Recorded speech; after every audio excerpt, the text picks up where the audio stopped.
Ve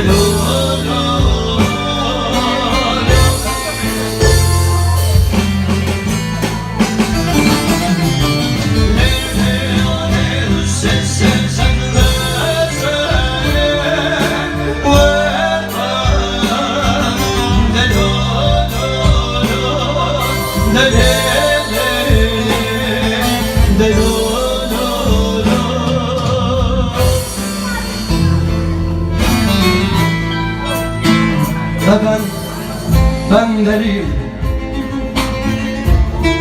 yorgun ve yalnız.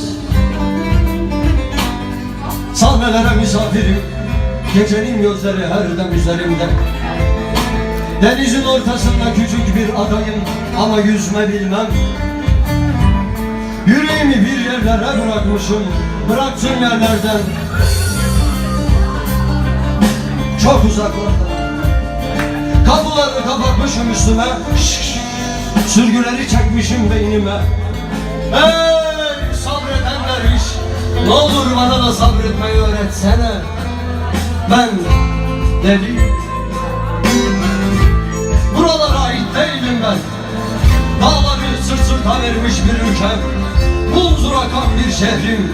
12'den sonra bol tatlım caddelerim. Kızıl sakallı bir dayım, bir de kara gözlü yarim var benim. Dedim ya ben deliyim. Ege'de heybetle feyim, Dersim'de ozanların çaldığı saz, Erzurum yaylasında çoban paladıyım. Bingöl'de güzel anayım, Diyarbakır'daki kardeş burcu, Bitlis'te 5 minareyim, Van'da deprem, Şırnak'ta, Rojava'da, Maraş'ta, Ankara'da katliamım, Sivas'ta yanılan, Trabzon'da demli bir çay, Sabah'da bir madenci, Taksim'de bir çavulcu. Buna deliyim ben.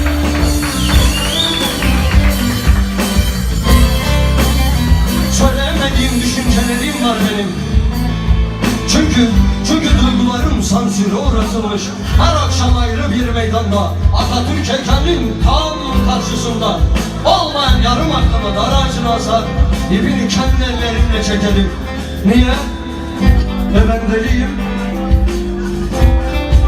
Fransa'da Eiffel Kulesi'yim, Amerika'da özgürlük anıtı, Brezilya'da görkemli bir festivalim ya da bir futbol turnuvası, Hollanda'da bir gram kokain, Irak'ta mülteci kampı ve en acısı Somali'de açlıktan ölen bir çocuk. Uzun lafın kısası, ben deliyim, ben deliyim.